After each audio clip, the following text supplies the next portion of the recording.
نحمده ونصلي ونسلم على رسوله الكريم.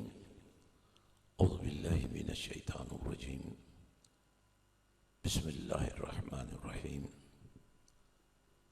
النبي أولى بالمؤمنين من أنفسهم وأزواجه أمهاتهم.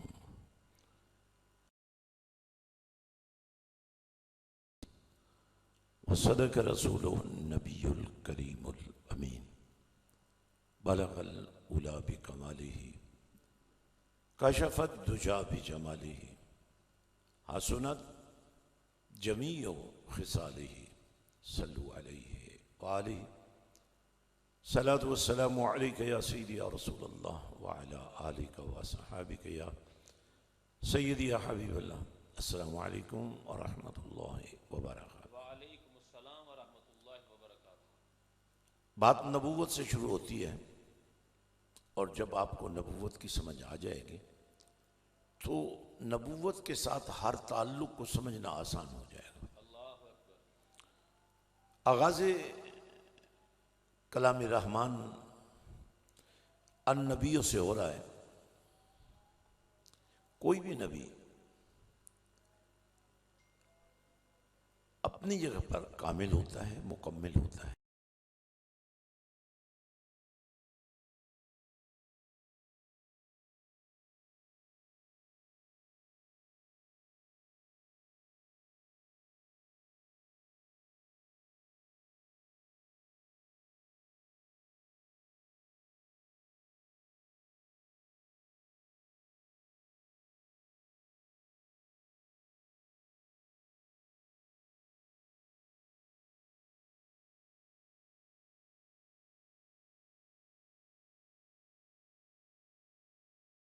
خبر تو سارے نبی رکھتے ہیں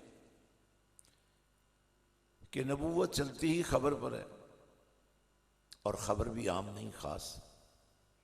خاص بھی نہیں، خاص الخاص.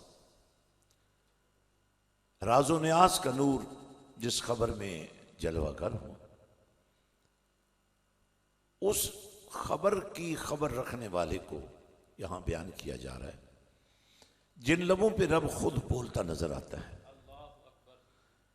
جن زلفوں کی خوشبو خود پروردگار عطا فرما رہا ہے، اور جن اداؤں کا ذکر خود پروردگار فرما رہا ہے، اور جس مکھڑے کی تصویر کشی خود پروردگار فرما رہا ہے، اور جس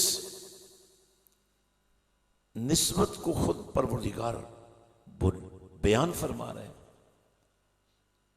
تو فرمایا اس خبر کے رکھنے والا نبی، ان خبروں کا محور و مرکز نبی،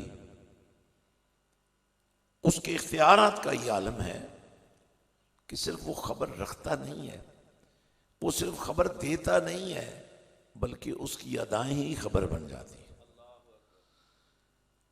اب ذرا غور فرمائیے گا. النبی اولا بالمؤمنین من انفسہم، یہاں نسبت نبی سے بات کا آغاز کیا گیا ہے، اور یہ فرمایا گیا ہے کہ وہ شخص کتنا خوش نصیب ہوگا جس کو نبی اپنی یعنی اس کی جان سے بھی زیادہ اپنے قریب کر لے. اس کا نام ہوتا ہے مومن. ایمان کا یہ اعلیٰ ترین معیار ہے کہ آپ کو کملی والے آقا امام الانبیاء صلی اللہ علیہ وسلم کی بارگاہ میں یہ شرف حاصل ہو کہ آپ اپنی جان سے بھی بڑھ کر کملی والے کو اپنا قریب سمجھتے ہو. اور یہ قرب کون عطا کر رہا ہے؟ خود نبی عطا کر رہا ہے. یہی وجہ ہے ہر وہ شخص، ہر وہ ہستی، ہر وہ وجود جسے یہ شرف ملے کہ نبی اس کو اپنا قرب عطا کر دے، نبی اس کو اپنی محبت عطا فرما دے، نبی اس کو اپنی اپنائیت عطا فرما دے، وہ پھر اہل ایمان میں سے ہوتا ہے، اور ان کا خطاب ہر جگہ بھی یہی ہے، یا ایھا الذین آمنوا۔ چاہے ترغیب یہ دی جا رہی ہو کہ جب تمہارا پروردگار جس کے تم ماننے والے ہو وہ بھی نبی پر درود بھیج رہے ہیں، اس کے فرشتے بھی نبی پر درود بھیج رہے ہیں، تو تم تو ہو ہی ایمان والے، تمہارے تو ایمان کی جان ہی اسی بات میں ہے، تمہارے تو ایمان کی روح یہی ہے، اور تمہارے تو ایمان کی اصلیت یہی ہے کہ تم اللہ کے ماننے والے ہو۔ اگر اللہ کے ماننے والے ہو پھر بھی نبی پر درود بھیجو، اور اگر تمہیں نبی سے عشق ہے تو اس عشق کا تو ویسے ہی تقاضا بنتا ہے، یا ایھا الذین آمنوا صلوا علیہ وسلموا تسلیما۔ اب بظاہر آپ اعمال میں کتنے ہی کمزور کیوں نہ ہوں، بظاہر آپ کارکردگی میں کتنے ہی ناقص کیوں نہ ہوں، بظاہر آپ عبادات میں اتنے پرجوش نہ بھی ہوں جتنا ہر مومن کو ہونا چاہیے، پھر بھی اگر آپ کو کہیں سے یہ راستہ مل ہی گیا ہے کہ آپ نے نبی سے اپنے پیار کو ظاہر کرنے کے لیے اپنی صبح اور شاموں کو نبی کے درود سے سجا لیا ہے، اپنے اٹھنے بیٹھنے میں نبی کو سلام کرتے نظر آتے ہو، تو یہ بھی بہت بڑی اہمیت کی بات ہے، جس کی وجہ سے آپ کو جوں جوں آپ نبی پاک پر درود بھیجتے ہیں، جوں جوں آپ کو نبی کا قرب ملتا ہے، جوں جوں آپ نبی کے قریب ہوتے ہیں، پھر وقت آ ہی جاتا ہے کہ کملی والا بھی آپ کے قریب ہو جاتا ہے۔ اور قربت کا یہ معیار احادیث میں بھی موجود ہے، فرامین الرحمن میں بھی موجود ہے کہ وہ وقت آ جاتا ہے جب اللہ اپنے بندے سے پیار کی اس کیفیت کو پسند کر لیتا ہے کہ ہاتھ بندے کے ہوتے ہیں، ان میں گرفت اللہ کی آ جاتی ہے، زبان بندے کی ہوتی ہے، کلام اللہ کا ہوتا ہے، آنکھ بندے کی ہوتی ہے، نظر اللہ کی ہوتی ہے، زبان بندے کی ہوتی ہے، کلام اللہ کا ہوتا ہے، اور پاؤں بندے کے ہوتے ہیں مگر ان میں رفتار اللہ کی ہوتی ہے۔ پیو قدم عرش پورے رسی مالی دلیدہ رفتار دے درویشان۔ یہ وہ اللہ والا ہے جو ایک قدم اٹھائے تو عرش کی بلندیوں کو طے کر جائے، اور یہ کسی انسانی قدم کے بس کی بات نہیں ہے، یہ اس جذبے کی بات ہے جو بندے کو اپنے مولا سے پیار کرنے کے نتیجے میں حاصل ہو جاتا ہے۔ اب اس میں نوافل بھی آ جائیں گے، عبادات بھی آ جائیں گی، شب بیداریاں بھی آ جائیں گی، تلاوتیں بھی آ جائیں گی، تو پھر آپ ایک ایسے عمل سے اپنے آپ کو گزاریں گے جس کے نتیجے میں آپ کے جذبے بیدار ہو جائیں، اور وہ عمل ہے مصطفیٰ کریم صلی اللہ علیہ وسلم کی محبت۔ درود پڑھنے سے آپ اپنی زندگی کا آغاز کریں گے سنت پروردگار سمجھ کر، طریقہ ملائکہ سمجھ کر، ایمان کی روح سمجھ کر۔ جب آپ کملی والے پر درود و سلام بھیجتے رہیں گے تو پھر وہ وقت ضرور آئے گا، آپ کی زندگی کی شام یا رات تو آ جائے گی، لیکن اس وقت تک نہیں آئے گی جب تک درود پڑھتے پڑھتے سو جانے والے تمہارا مقدر جاگ نہ جائے اور تمہاری خواب میں کملی والا آ نہ جائے۔ اور حضور پاک صلی اللہ علیہ وسلم نے ارشاد فرمایا، لوگوں جس نے مجھے خواب میں دیکھا وہ مجھے جیتے جی کھلی آنکھوں سے بھی دیکھے گا، اور ساتھ یہ بھی فرما دیا خواب میں بھی اگر تم دیکھ لو تو یہ نہ سمجھنا کہ خواب ہے، فرمایا وہ میں ہی تو ہوں۔ خواب میں بھی اگر آئے تو نبی خود آئے، اور جب خود نبی آئے گا کھلی آنکھوں سے تمہیں دیکھنا نصیب، تو اب یہ کیفیت آپ کے اندر آنی ضروری ہے، اور اسی کیفیت کا نام ایمان ہے، اور اسی ایمان کی بنیاد پر پھر حضور پاک صلی اللہ علیہ وسلم کی توجہ آپ پر ہوگی، آپ کو قریب سے قریب تر کر لیں گے، اور پھر ایک وقت آئے گا کہ آپ کو اپنی جان بھی دور نظر آئے گی، نبی اس سے بھی زیادہ قریب نظر آئے گا۔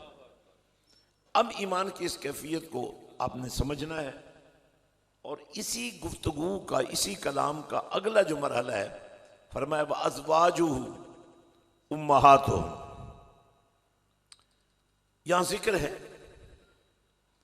نبی رحمت صلی اللہ علیہ وسلم سے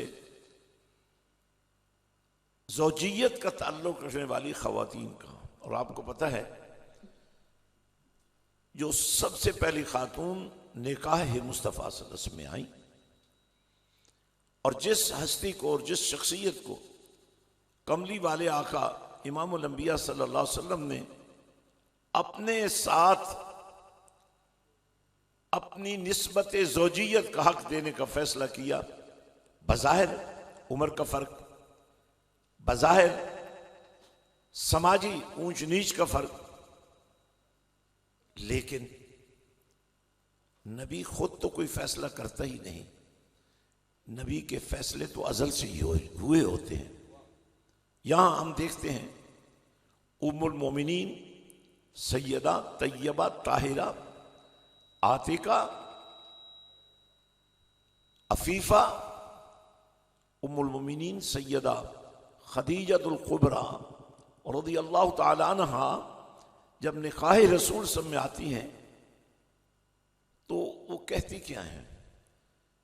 عقد کا پیغام ہمیشہ مرد گھرانے سے جاتا ہے، اور یہاں ہم دیکھتے ہیں کہ وہ خاتون جو عام خاتون نہیں ہے، شہر مکہ کی معزز ترین خاتون ہے، اور مالدار بھی ہیں، تجارت کا بہت بڑا سلسلہ ہے. حضور کی سیرت سے، حضور کی امانت داری سے، اور حضور پاک صلی اللہ علیہ وسلم کے انداز تجارت سے، آپ کی سیرت سے فیض یاب ہو کر وہ خاتون کملی والے سے عقد کا پیغام بھجواتی ہیں. اور یاد رکھیں نبی کوئی پیغام، کسی پیغام کو کسی عام یا خاص کی طرف سے نہیں بلکہ اللہ کی طرف سے قبول کرتا ہے. اللہ اکبر. اور یہ ایک مسلمہ حقیقت ہے کہ میرے اور آپ کے آقا مولا صلی اللہ علیہ وسلم کے عقد میں جتنی بھی خواتین آئیں اس میں اللہ کی پسند بھی شامل تھی، کملی والے آقا کی شان بھی شامل تھی، اور قیامت کی صبح تک کے لیے چونکہ انہوں نے معیار بننا تھا. آپ جب اہل بیت کی بات کرتے ہیں تو اس سے مراد خاص شخصیات نہیں ہے بلکہ اس سے مراد نبی کے گھر والے ہیں.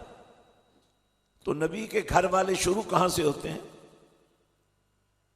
نبی کی زوجہ سے.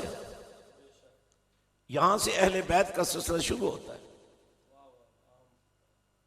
بہت باتیں آپ سنتے ہوں گے، بہت باتیں کرتے بھی ہوں گے، بڑے بڑے کلام بھی لکھے جاتے ہیں، لیکن جہاں سے آغاز ہو رہا ہے، جس دن امت نے اہل بیت کی اصلیت کو سمجھ لیا، اہل بیت کے وقار کو سمجھ لیا، نبی کے گھر والوں کی عزت کو سمجھ لیا، اور اپنی مرضی سے چناؤ کرنے کی بجائے اللہ کے چناؤ کو قبول کر لیا،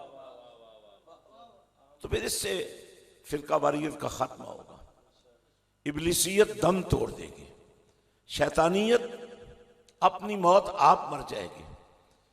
فرقوں میں بٹنا اور فرقہ واریت کا شکار ہونا یہ ایمانی علامت نہیں ہے، یہ نفاق کی علامت ہے. تو اب نبی کا انتخاب دیکھو، نبی کی قبولیت دیکھو، اور اللہ کی طرف سے اس فیصلے کی تائید دیکھو، تو پھر ہمیں یہ بات کہنی پڑے گی کہ یہ ذات قدسی صفات ام المومنین سیدہ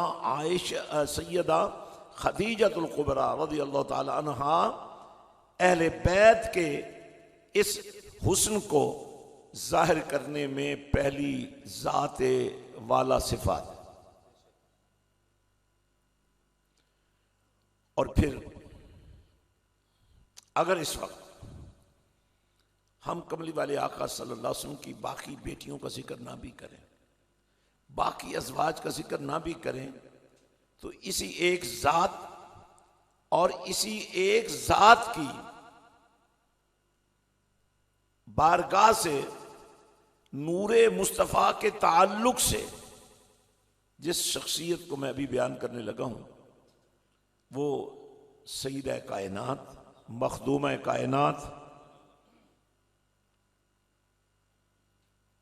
سردار خواتین جنت،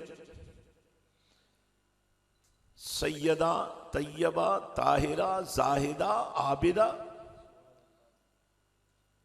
حضرت فاطمہ الزہرا سلام اللہ علیہا کی ذات ہے۔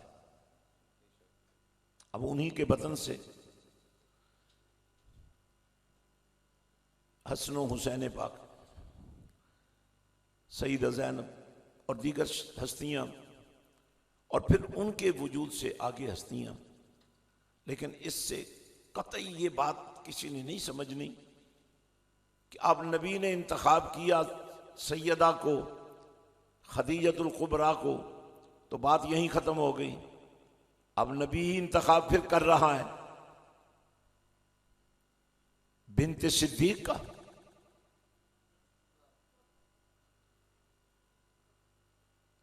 تو آپ کسی کو صدیق اکبر سے اختلاف ہو سکتا ہے جھوٹی روایات سن سن کر پڑھ پڑھ کر، کم علمی اور جہالت کی وجہ سے، اور وہ جو ایک بدخوئی کی عادت ہے، ایک جو مقدر میں گندگی اور غلاظت لکھ دی گئی ہے، وہ تو پھر اپنی جگہ پر رہے گی، لیکن جس سیدہ خدیجۃ الکبریٰ کو نبوت کے انتخاب میں آپ صحیح سمجھتے ہیں، تو یہاں بھی انتخاب نبوت میں سیدہ عائشہ الصدیقہ کے بارے میں بھی آپ کو پھر بڑا ہی پازیٹیو ہونا پڑے گا، یا پھر کلمہ پڑھنے کی پھر ضرورت ہی نہیں رہے گی۔ اب جتنی ازواج ہیں، میں یہ موضوع نہیں ہے، میں آج کچھ اور بات کرنا چاہ رہا ہوں، اور یہ بھی عام طور پر بیان نہیں ہوتی۔ اہل بیت کا ذکر ہم بہت کرتے ہیں، سادات کی ہم بہت بات کرتے ہیں، لیکن ہم نے کبھی دین کے حوالوں سے ان ہستیوں کی شان کو سمجھنے کی کوشش نہیں کی۔ تو آپ دیکھیے، یہ وہ خواتین ہیں، میں تھوڑی دیر کے لیے آپ کو ذرا پیچھے بھی لے جانا چاہتا ہوں، اور یہاں بھی آ کر جب آپ کو بات میری سمجھ آ جائے گی تو ایک اور فرقے کی موت واقع ہو جائے گی۔ ایک فرقے کی موت تو یہاں واقع ہو گئی نا، اب ایک اور فرقے کی موت واقع ہو جائے گی، اور میں ان لوگوں کو ہمیشہ کہتا ہوں یہ علمی جہالت کا شکار ہوئے۔ ابو جہل کے بارے میں ظاہرہ میں کچھ زیادہ جاننے کی ضرورت نہیں ہے، لیکن اپنے دور کا علم و حکمت کا بہت بڑا معیار تھا وہ شخص، لیکن تاریخ آج اسے ابو جہل کے جہالت کے باپ کی حیثیت سے پہچانتی۔ صرف مسلمان نہیں، صاحبان ایمان نہیں، دنیا کی کوئی کتاب اٹھا کر دیں گے، تاریخ کی کوئی کتاب اٹھا کر، روایات میں سے کہیں بھی پڑھ لیں، ابو جہل کا اصل نام کسی کو بہت کم آتا ہوگا۔ اس لیے ہم یہ دیکھتے ہیں کہ یہ وہ ہستیاں ہیں جن کے ساتھ کملی والے کا عقد ہوا ہے، نکاح ہوا ہے، یہ نبی کی زوجیت میں آئی ہیں، یہ نبی کے بستر کی زینت بنی ہیں۔ اب میں تھوڑی دیر کے لیے اہل بیت کا وہ حصہ جو بظاہر ہمیں نظر نہیں آتا اس کی طرف آپ کو لے جانا چاہتا ہوں۔ وہ ہستیاں اور وہ ہستی جنہیں یہ شرف ملا ہو، یہ تو بستر کا حصہ بنی ہے نا، یہ تو نکاح کے حسن تعلق کی وجہ سے مومنوں کی مائیں بنی ہیں۔ قیامت کی صبح تک جتنے مومن ہیں انہیں ماننا پڑے گا کہ نبی کے ہم بستر اور نبی کے نکاح میں آنے والی خواتین مومنین کی مائیں ہیں. جن کو یہ مائیں نہیں لگتی وہ مومنین نہیں ہیں. جو مومنین ہیں ان کو یہ مائیں اپنانی پڑیں گے. اب یہ وہ خواتین ہیں جو سرکار کے عقد میں آئیں، نکاح میں آئیں، رشتے ازدواجیت میں آئیں اور مومنین کی مائیں بن گئیں. تو میں ایک لمحے کے لیے اس ماں کی بارگاہ میں آپ کو لے چلتا، جس ماں کو یہ شرف ملا کہ ان کے پیٹ میں 9 مہینے میرے اور آپ کے نبی نے گزارے. اب اسلام کیا ہے؟ سلامتی کا دین ہے. اسلام کے جس فرقے کے اندر اتنی بھی وسعت نہیں ہے کہ وہ نبی کی ماں کے بارے میں سوال کرتا پھرتا ہے کہ نبی کی ماں کا ایمان کیا ہوگا. یہ سوال کرتے ہیں لوگ. ایمان والدین مصطفیٰ صلی اللہ علیہ وسلم کے بارے میں یہ سوال اٹھایا جاتا ہے، لیکن یہ سوال بنتا نہیں ہے. یہ بدنصیبی کی اور چہرے کی سیاہی کی وہ بھیانک شکل ہے. بہت سارے لوگ اپنے چہرے کی کالک کو صابن سے، شیمپو سے اور مختلف کریموں سے دھو لیتے ہیں، صاف کر لیتے ہیں، لیکن یہ وہ کالک ہے جو کسی طرح بھی اتر نہیں سکتی. ایک ہی صورت ہے کہ تجدید ایمان کریں اور اسلام کی حقیقی روح کو سمجھنے کی کوشش کریں. اب جس وجود سے اسلام نے پھوٹنا ہے، اگر مکھڑا ودوہاں ہے اور زلفیں واللیل اذا سجا ہیں، اگر لب یوہا ہیں اور ہاتھ ید اللہ ہیں، تو پھر یہ ہاتھ ماں کے پیٹ میں بنے، یہ چہرہ ماں کے پیٹ میں بنا، ماں کے وجود سے اس وجود کی بناوٹ ہوئی، اس وجود کے حسن کے جلوے ماں کے وجود میں ہی جلوگر ہوئے، ماں کے وجود سے ہی یہ وجود پروان پایا. تو جس نبی کا کلمہ پڑھنے سے آج 1400 سال کے بعد بھی ہم مسلمان کہلا سکتے ہیں، تو اس ماں کے وجود کی پاکیزگی کو تو سلام کرنا پڑے گا، اس کی طہارت پر. اور یہاں ایک بات اور میں چھوٹی سی، تو حضور کا جو گھرانہ ہے، حضور کی جو اہل بیت ہے، وہ یہاں سے نہیں شروع ہوتی. تو کہاں سے شروع ہوتی ہے؟ اللہم صلی علی محمد وعلی آل محمد کما صلیت علی ابراہیم وعلی آل ابراہیم. تو یہ نماز کے اندر جو کلمہ پڑھتا ہے، چاہے اس کا کسی بھی فرقے سے تعلق ہے، جو کلمہ پڑھتا ہے اور کبھی بھی اس کو نماز نصیب ہو جاتی ہو، تو اس کو یہ پڑھنا پڑتا ہے، یہ اعلان کرنا پڑتا ہے